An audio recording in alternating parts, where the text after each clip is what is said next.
What's going on, guys? Just putting Fangyis long block together. Well, it's already together. So what we're doing right now is we're actually putting the lifters in there. These are hydraulic lifters, which we're going to get into in a bit and explain how they work, the operation of a hydraulic lifter, advantages, disadvantages, you know, versus like a bucket style or overhead bucket style type of camshaft.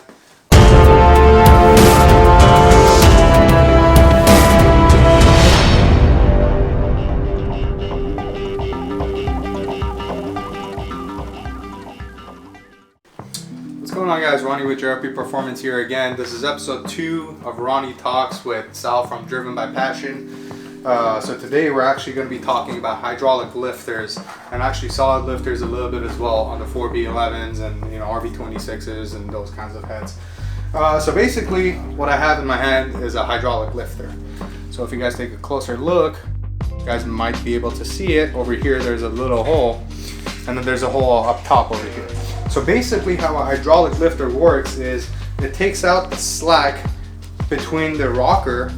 So this is a rocker. This is a 4G63 rocker, and the actual cam lobe. So at any given time, this is going to have zero clearance. So there's not going to be any clearance. There's not going to be a preload, so to speak, but there isn't going to be any clearance either. So this automatically will adjust for every single cam lobe and make sure that you don't have to adjust valve latch or anything like that. In the old days with the Hondas and stuff like that, or a lot of Chevy motors and big blocks, small blocks, you would have to actually adjust the valve latch. With an engine that's equipped, or a cylinder head I should say, that's equipped with a hydraulic lifter, or a hydraulic lash adjuster is another term for it, you do not have to worry about that. You basically put this thing in and it'll basically accommodate for that. And the way it does it is the cylinder head will have basically oil feed ports, and this little hole, again, that I was talking about a little bit earlier, will get filled up with oil up until the point that it doesn't have any more clearance. And at that point, what it'll actually do at the same time, so as it's being fed oil, it'll keep the lash at 0, and at the same time from the bigger hole at the top, it'll feed the actual rocker, so it'll lubricate this. And obviously there's holes on the actual cylinder head where the cam journal will sit, so from over here you'll get some oil back up onto the cam, so you'll lubricate the camshaft lobe, the camshaft journal, and then the lobe also gets lubricated with this. And at the same time, oil is being flung everywhere, so everything's getting lubricated.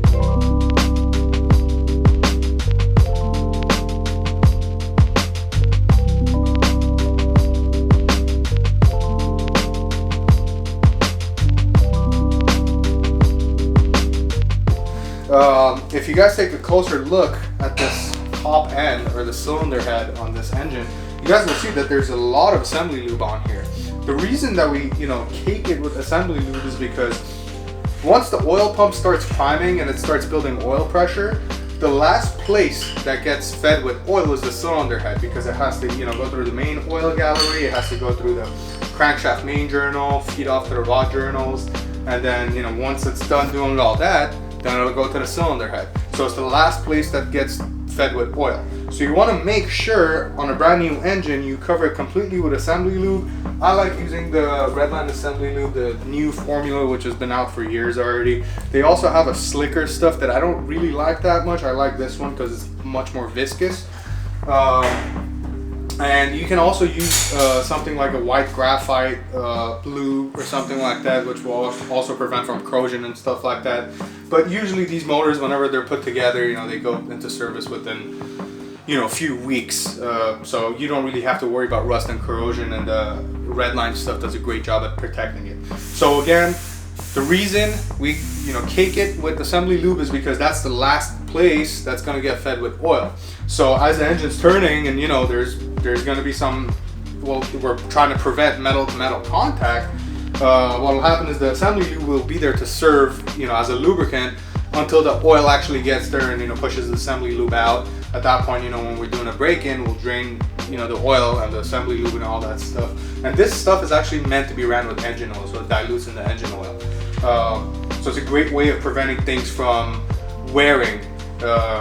You know, you need a controlled amount of wear. If you're installing, let's say, brand new camshafts and stuff like that, you need a very small amount of wear, but nothing extensive. So you basically want it to mate to the rocker itself. That's pretty much it. So you barely get anywhere on a 4G63.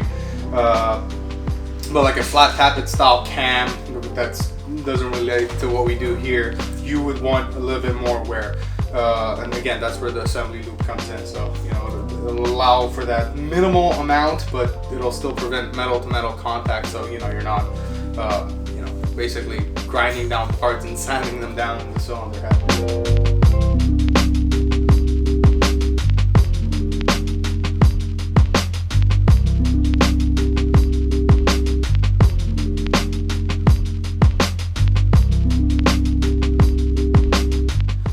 Another thing I wanted to talk about is the rocker arms in a 4G63 cylinder head. These are Evo 8, 9, or you know, Evo 4 through 9, you could say, rocker arms. And if you guys look at this portion where it actually pivots on the hydraulic lash adjuster or the lifter, this is longer than this. And what this is, you would call this a 1.7, it's actually a 1.702 to 1 rocker arm ratio. And what that means is, if you were to take your camshaft and you were to measure the actual circles, the actual lobe, so the round part of the cam, and then measure the actual high part of the cam, so the actual low part of it, and you were to subtract the two, and get that number, if you multiply it by a 1.702, you would get your actual lift. So that way you can determine, let's say there's nothing on the cams and you don't know what cams you have, you can easily determine what the lift is going to be on that camshaft. Not the duration, unfortunately, that involves a degree wheel and all that stuff, but you can determine the lift of it. So this basically, what it does is it increases the lift. This is basically the easiest way to explain it.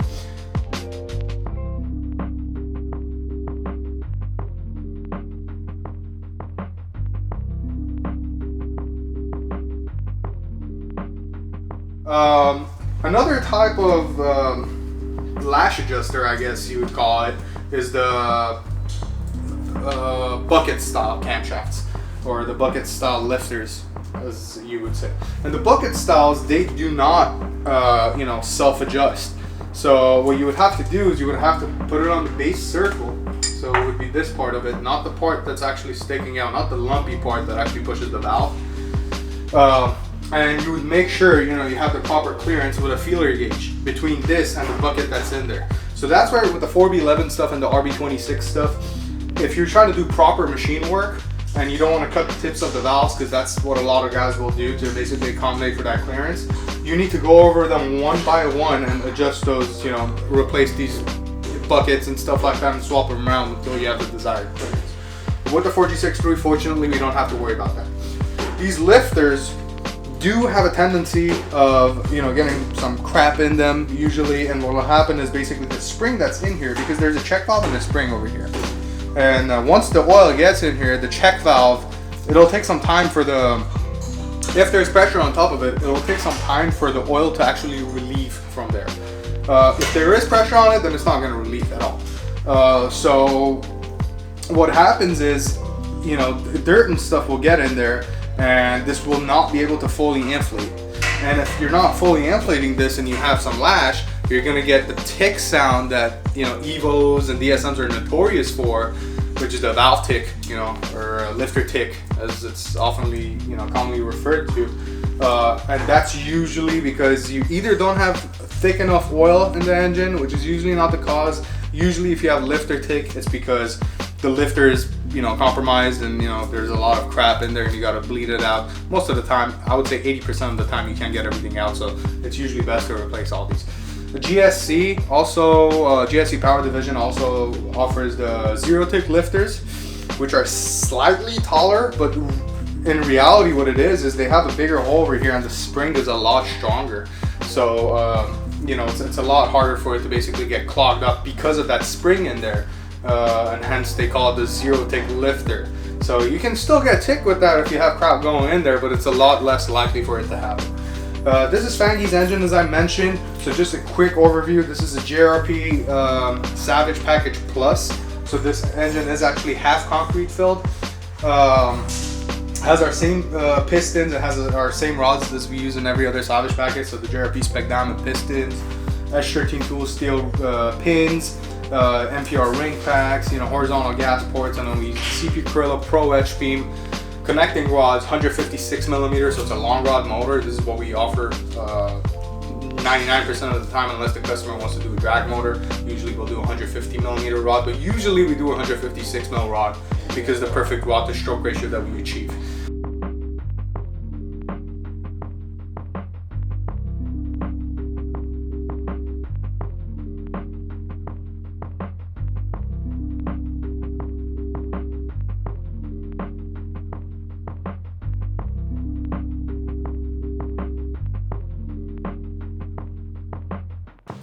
Alright, so basically, now we've gone over the lifters. Now you guys understand the operation of hydraulic lifters and why they're called hydraulic lifters or hydraulic lash adjusters, because all they do is they take up the slack or the lash. So as I explained before, you don't have to go in there manually adjust it. And for the bucket style lifters, if you want to call them that, they're just called, shims or buckets or cam shims, cam buckets. You do have to initially set them up, and then as they wear, you can develop that ticking sound again, even with the bucket style lifter.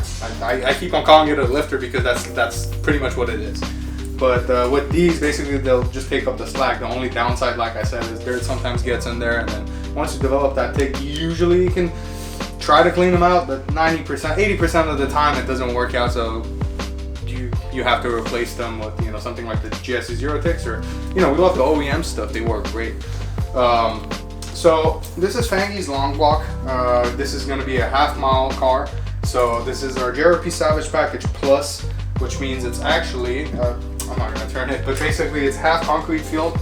So coolant still runs through the top portion of the block, which is where you really need coolant, because that's where the combustion happens. So most of the heat gets dissipated at the top of the cylinder because there is coolant surrounding it, so the water actually pulls it, so the piston doesn't expand too much. If you are to go with a full filled block, then you need to go a little bit looser than normal clearances. Even with our half fill stuff, we go a little bit looser than, usually a thou and a half looser than what we normally run, because at the bottom of the cylinder, it does pull heat at the top, but at the bottom there's still a chance of the piston trying to grow too much and scuff. You won't have lockup issues and anything crazy like that, but it will scuff the skirts and all that stuff that you want to avoid. So we take into account all these things that could happen. Basically, the Salvage Package Plus includes everything that the regular Salvage Package does, minus the billet crankshaft, and the half filling, obviously. So you still get the 10-to-1 compression Gera P spec pistons. They're 20 over pistons. We have H13 tool steel wrist pins, 225 wall thick. I mean, they're stronger than pretty much anything in the shop. I mean, you can't break those, even if you try it on us. I don't even think you can, take a bandsaw or something and cut that thing. They're very strong. And we have the horizontal gas ports, which obviously increase the dynamic compression of the motor. So it helps with, reduce blow-by and crankcase pressure and stuff like that, because what it does is, as I talked about before, but for the people that are new for episode 2, I'm going to explain it again. Basically what it does is you have these little grooves that are cut on the top of the ringland for the top ring.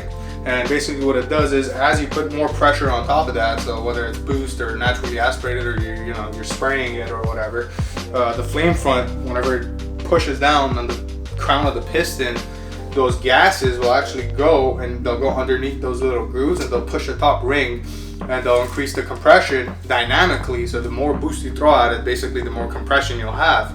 And on top of that, it helps with ring seal, obviously, because you're gonna have less blow by because the rings are being seated completely or perfectly. If there is a perfect ring seal, I would say.